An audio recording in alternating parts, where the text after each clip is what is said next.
This Bubba Exotic Motorsports production is brought to you in part by Blog Talk Radio, host of our #1 rated internationally syndicated automotive podcast as heard on the Bubba's Motorsports Network, and by Schumacher Chevrolet, SchumacherAuto.com, Schumacher.com, SchumacherAuto.com, and finally by Robertson Racing LLC.com, RobertsonRacingLLC.com. Visit them for all your lubricant needs.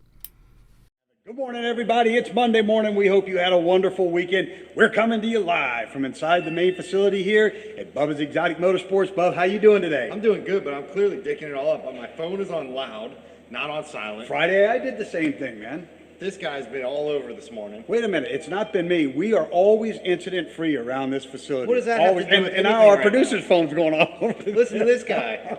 We are always incident-free around here. We try to work in a very safe environment. We try to do things very carefully. And wouldn't you know, Bub's the one, after probably 10 years, to hurt himself. So It was pretty solid too, man. I'll tell you what, I was just working away this morning. You know, it's a great Monday morning.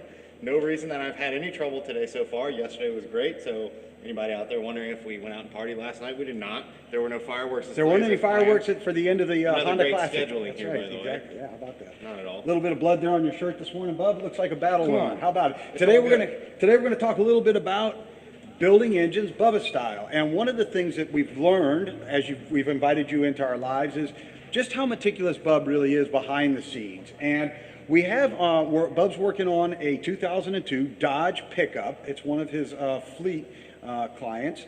That owns an electrical company. And the motor that you see in the background here is the motor that actually came out of the vehicle. It's a 4.7 liter Dodge motor, and the one that's in the foreground is the one he's transferring all of the parts over to. And one of the things that Bub always does is goes through every piece of a motor, even when it's brand new, because it's part of how he builds. He wants to make sure everything is perfect and and make sure it's correct before it goes in. This motor in the background suffered from a variety of different abuses. So Bub, take us through a little bit about how you went from this to this. Right, so already a really, really good intro there. You know, this is, because it is one of our clients, our fleet clients' vehicles, what we tend to see a lot of the time, especially with fleet companies out there, and there are dealerships out there that can also stand behind this, is you buy those work vehicles as intended work vehicles. So it's not your daily driver, right, in terms of, you know, the luxury, the comfort of which you go to work to and from, blah, blah, blah. You park it in your garage at home. These are strictly work vehicles, whether they're vans, they're pickups, they're dualies, they're trucks, they're close-ins, whatever it is that you're driving. We find that there's a very poor maintenance schedule with all of these fleet companies out there. And in this case, this is exactly what we're dealing with, was a truck that is in great condition overall, even though it's a 2002 Dodge Ram. Great condition, looks really good. I mean, the outside of the truck, the frame, everything's very solid, Sure. No rust, no destruction anywhere. However, this truck was just driven and driven and driven and driven, and that's what happens with these guys with these fleet vehicles, because you have rotating drivers, people that just don't get connected with the vehicle all the time. Mm-hmm. So you become just really neglectful. It's essentially what happens, and that's what happened in this case, where they were driving 80 something thousand miles on this motor, which is pretty solid out of a stock factory production engine. No upgrades or modifications, no lift kits. So I believe, though, Bub, this is the second motor that's been put in there, because they have been abusive to this vehicle. Second one. So it's, you know, the truck has been doing its work. It's held up super strong. I mean, the life of the truck has plenty left. However, this one was completely neglected in the fact that they were out driving. They were hearing noises from the front end. They didn't really care to have them checked or fixed. Until finally one day it just overheated to a point where there was no turning back, and at that point it was just driven and driven and even driven, not once it overheated, just driven to the facility to check it out. So Bub, show us, as you started trying to diagnose the motor, you heard a banging in the downtown area, the downtown area being in the lower area, in the oil pan area. There's uptown and downtown. Tell us a little bit about what you first heard and what you decided to start diagnosing and looking at to figure out what happened here. Right, so I mean, when the vehicle comes in, the first thing we do is we diagnose it. We go over it before we make any calls on anything, because it could be something small, could be something major. We hope for the best on all situations, that it's small, because we don't want it to be a very expensive repair, not only for everyone out there, but also for us in terms of the quickness of how it can get turned around. A bigger job like this takes a longer time to do versus something small. Yeah.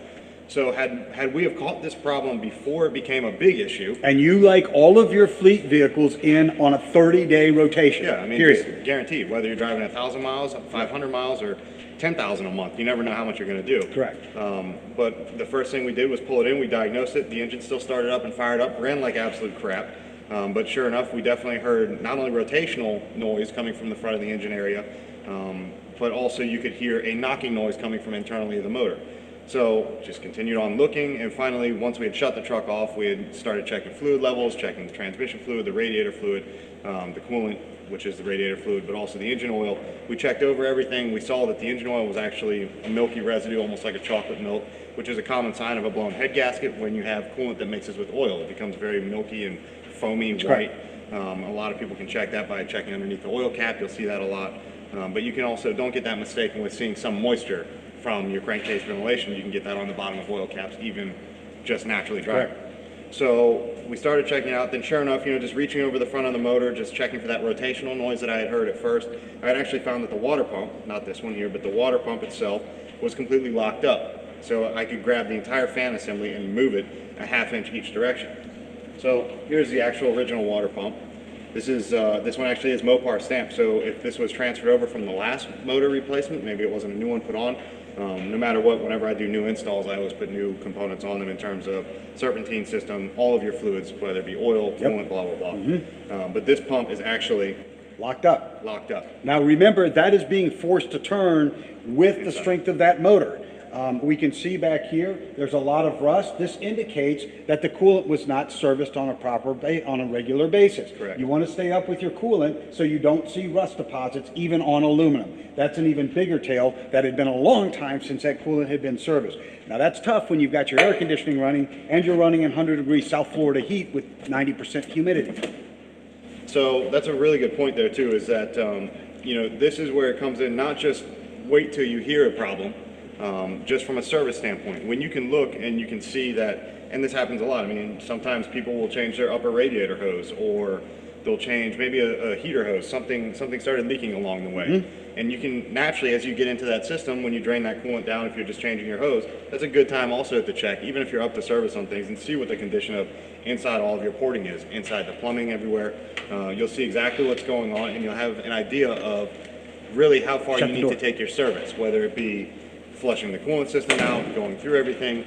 But you have to stay up with all of it so that you do have fresh coolant, fresh engine oil. We do them every 3,000 miles on everything. Don't you like when people walk into the middle when you're filming and just stand there with the door open and stare? It just happens. It's like, wow, man. So anyways, go ahead. So we get everything, up to date. This system is now completely new on the front end. The only thing I have left to transfer over from a serpentine system is the harmonic balancer assembly, which is on the the original motor here. We're going to pull that off, push it onto your new one, and then I have the 3 power steering pump bolts sitting right here. They're ready to go. The power steering pump, I was actually able to leave that entire assembly with a standalone reservoir inside the truck, so that way I didn't have to pull all the lines off of it, have fluid making a mess everywhere inside the engine bay, so it'll be a much cleaner install when I put this together. And I'm down to really just putting on my valve covers, intake manifold, fuel injectors, and rails. Really, that's it. Then once I'm done, I'm going to load this thing up, take it outside, do a heavy degreasing on the entire thing just to get it really clean, even though 90% of it's clean, but I want to clean up all the actual air conditioning compressor, the alternator assembly, get all of the valve covers and the intake manifold looking fresh. So even though it's in a fleet vehicle, it doesn't even freaking matter what it looks like. Those guys don't care. Still clean. It's clean. So when I put it back in, when I'm done, it's going to be a nice clean install. My hands won't get filthy dirty. And it's just going to be an overall good product for the next guy down the road if it goes to another repair facility for maintenance. And one of the things, Bub, for example, that you noticed, you had me out there starting Saturday when we cleared the air from our podcast, BubbasExoticMotorsports.com. BubbasExoticMotorsports.com. Go out and see Saturday's podcast. It was really good. This week we're going to be doing a live tape for broadcast, which will air on Saturday because we're out of town this week. We're on the road up in Daytona the following week, so we're going to be doing a couple of tape for broadcast. But you had me start Saturday cleaning the valve covers, Bub, because they were so filthy. And I spent time doing that. Again, it takes time. It took me 4 or 5 hours to get the valve covers clean because somebody, instead of using the proper Felpro gasket, they used silicone in it. Yeah. That's part of what caused such a leak on the outside of that motor, and it was seeping everywhere. That oil was everywhere. But I got all the grooves, all the valve cover on the underside clean, the top side clean, all the milky residue from the blown head gaskets clean. and now you're ready to reassemble it, and it'll be nice and clean for you, bud. Yeah, and that's really the end goal is, you know, again, even though this is just a fleet vehicle, it doesn't matter whether it's a fleet vehicle or any of our 6-7 figure rides. I mean, everything we like to do, we want it to be 100% clean. We want it to be functional, not only for us, for you guys when you get the return product. And it's just something quality when it goes out there on the road. So again, if this thing just goes from here and goes to another place in 2 months for an oil change, just depending on where the location of the vehicle is, it looks good on us and on them that it's taken care of. They can say, oh, we just had a new motor put in it, we just need an oil change done. Right, They right. open the hood and it's not a big grungy pile of crap. One of the things, Bub, that you noticed when you were taking this apart is the condition of the motor mounts. You do check Yeah. everything. Here's our motor mounts, and we can see that inside here, the motor mounts are completely broken on both sides. Very bad, actually. Here. That's a worst case scenario Okay? right there. And again, we can see all the residual oil that's been leaking because the engine was not, when it was replaced last time, it wasn't sealed properly. So what Bub did is he actually called Chrysler and got the correct motor mounts from them so that it's all OE equipment, original equipment of the manufacturer, OEM, and it sets up properly. So we're not just going to put this vehicle back together using old parts. We took the time to buy all new parts so that when the client receives his vehicle, again, like Bub says, even though it's a fleet vehicle, it is 100% right. When he puts it in gear, you won't hear it clunking because we've got a bad motor mount as the motor slides into gear. The other thing too is, you know, that's a really good point there on that is, you know, simple things like this, like putting on, you know, not only is the cause of our problem with the motor blowing was the water pump. So that's fixed, it's easy, no problem. That's done. We have a new engine, that's no problem now. So right now we're building up a package that's going to make this truck that has 0 structural frame damage, no body damage to it, no rust, no paint flaws, no, common little scratches and stuff from works use. But this truck will now run this company for another 150,000 miles, depending on how well it's taken care of and how it's run. You know, so it's better than buying another $40,000-$50,000 truck. Granted, today's work trucks are getting expensive. They are. And for example, our new dually that we're using this year to go out on tour was $80,000. Yep. It's a lot of money, and you want to take care of your investment. There has to be, as you said, I think you said that extremely well, Bob, there has to be a connectivity between the driver and the vehicle. Well, there has to be, and there's not a lot of that in the fleet line of work. I mean, because you have guys with different shifts, guys that work night times, guys that are on call on the weekends. So when they need to go hit a vehicle and get on the road to go do something, they may just jump in, you know, Pedro's van, or they may jump in Mike's truck or whatever it may be. Sure. So I don't know why I use Pedro, by the way. It just because it's all, it takes all kinds to do the job, man. That worked for me right there. Works perfect, man. No justification. But you know, it's all of those people just may switch around their rides all the time. So you don't, you know, you're not in touch with the vehicle. You're not like, oh, well, as I'm driving it. When I drive my cars, I think about, like, I look at the odometer, I'm like, oh, you know what, I've got a service coming up soon. You know, naturally, I just think that way. And it makes everything better in the end if you do take the time. And, you know, when we do this kind of stuff, we record everything through documentation, through invoicing. So we have a mileage in, a mileage out, so you know exactly what's going to go on. And we give you the next reminder when it comes up in the next 30 days, 45 days. And a lot of the newer vehicles, too, some people even stretch them as far as 15,000 miles on oil. Not smart. Personally, I don't do it. Just because it's proven to 5,000 tops. Yeah, just because it's proven to do it doesn't mean you have to push it that far. Because your car's still sitting and idling in the heat with the air conditioning on while you're filling out a service order at a customer's house if you're doing an electrical job or whatever.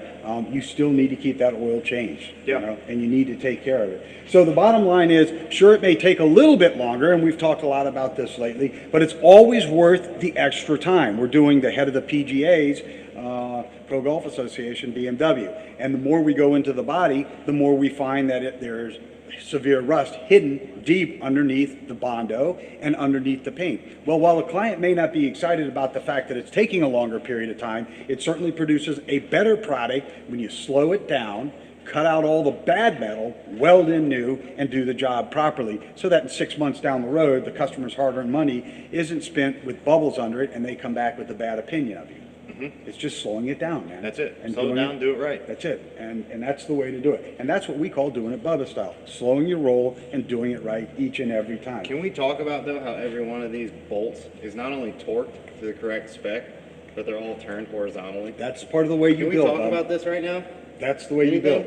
Everything is indexed a certain way, man. This guy's freaking loony bins. Yeah, it is. So, Bub, we're going to jump back into this thing. We're going to let you, I know we got to give Bud a call. We're going to have to get some of those Robertson Racing fluids in here real quick. He's got to get this motor filled up. He's got to get the coolant in this thing. He's got to, you know, he's got to get this thing ready to go and get back in this. I'll be ready for fluids in another hour. Yeah, so Bud, you better get that thing on the Somehow, plane. from PA to here. Exactly, yeah, because our lubricant sponsor's up in Pennsylvania, but he always gets it here on time, man. Yep. It never fails, man. So one day we had a guy come in on a horse-drawn cart, and it was full of Bud's stuff. He said, "We have a delivery, sir." Yeah, but that guy took like 7 weeks to get here. Oh, he did? Yeah. Okay. He didn't even have internet. No? He had no idea how to get here. It was just a phone call. He was using a map That's all it was. Yeah, he was just using a map. with a string and a tack. Yeah.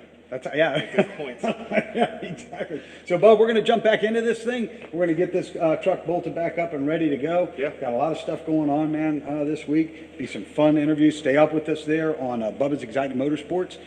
Please subscribe to our YouTube channel as well. So, Bub, until tomorrow, Just keep on doing it Bubba style. we'll see you later. Make sure you reach out to touch somebody's life in a positive way today. Doesn't matter if you open a door. Doesn't matter if you give $1. Just do something good to make yourself feel better and the people around you feel better. Let's keep on doing it, Bubba style. All right, Bubba. We'll just take it over here.